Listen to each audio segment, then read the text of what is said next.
Bonjour, j'aimerais vous présenter aujourd'hui notre outil en lien avec la proche aidance et le TDAH. Parce qu'en effet, quand on est parent d'un enfant à besoins particuliers, comme le TDAH, ou même qu'on est conjoint-conjointe ou un membre de la famille qui accompagne une personne qui a un TDAH, on tombe très souvent sous la catégorie d'un proche aidant.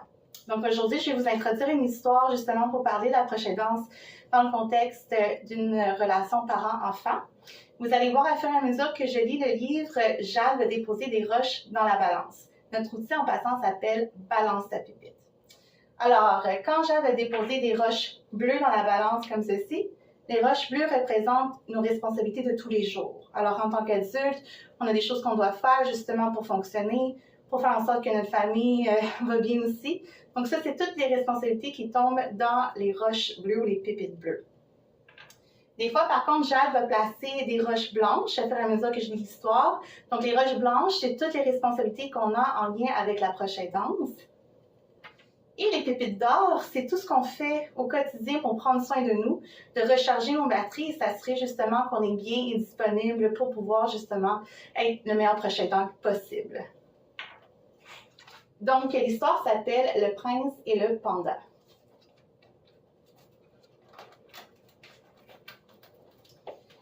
Le prince est un jeune homme très attentionné qui a, bien entendu, plusieurs responsabilités étant donné son titre. Il doit se préparer à la reprise du trône de l'empereur. Ses parents lui mettent beaucoup de pression pour qu'il se trouve une femme. Il doit s'assurer que son peuple ne manque de rien et bien plus encore. Tout le royaume le savait, tous les jeudis de 14h à 17h, le prince était indisponible. C'était la période de la semaine que le prince réservait pour s'évader et prendre du temps pour lui.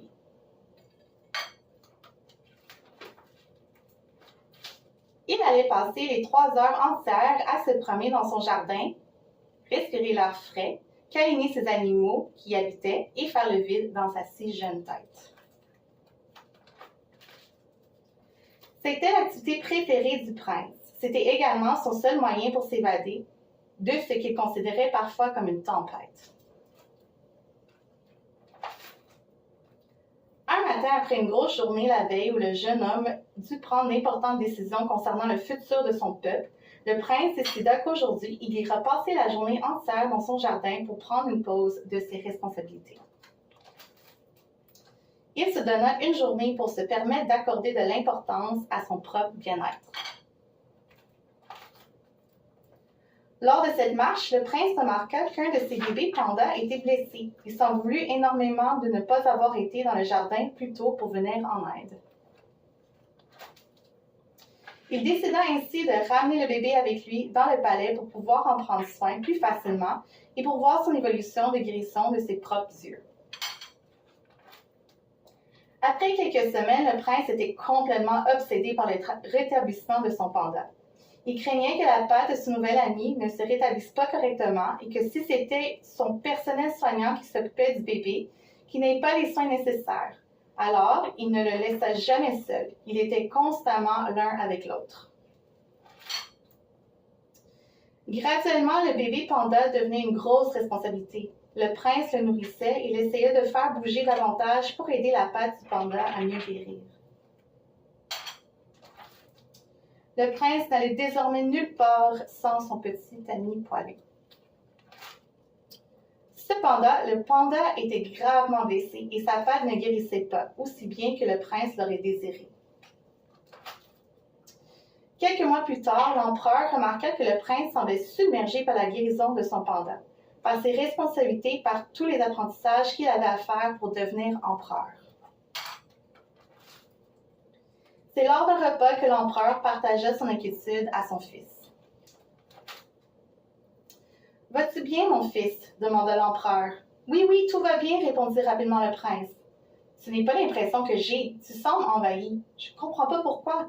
Je sais que le rétablissement de ton panda est très important pour toi, mais tu as des responsabilités de prince et bientôt d'empereur que tu dois obligatoirement accomplir. Tu as un peuple à gouverner aussi. Je ne te vois même plus aller prendre de marche dans le jardin. Le peuple commence à se poser des questions, et moi aussi. » C'est à ce moment que le prince comprit que son père avait dit tout haut ce qu'il ne se laissait pas de place à admettre. il avait besoin d'aide.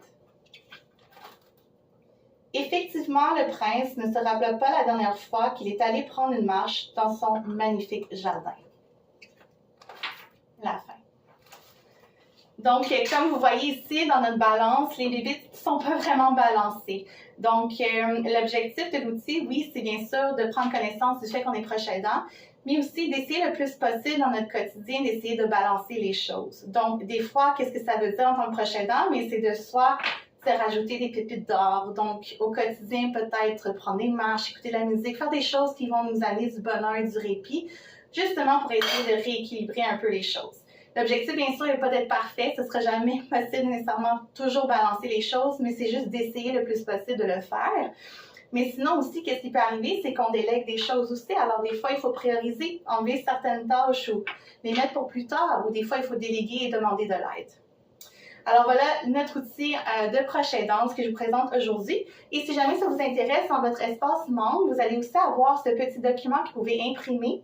Donc, c'est un petit rappel au fait de notre technique d'impact qui dit « Tu es important », parce qu'on a tous besoin de ce rappel-là. L'équilibre parfait n'existe pas, mais même une petite pépite peut faire la différence. Alors, balance tes pépites le plus possible. Et vous allez voir en arrière ici, il y a plein d'idées justement de pépites d'or que vous pouvez rajouter au quotidien, des choses qui prennent pas nécessairement beaucoup de temps non plus, il faut être réaliste, pour pouvoir justement bien prendre soin de soi et se sentir mieux aussi dans notre rôle en tant que proche aidant. Et n'oubliez jamais de prendre soin de vous et qu'on est là pour vous épauler si jamais vous avez besoin d'aide.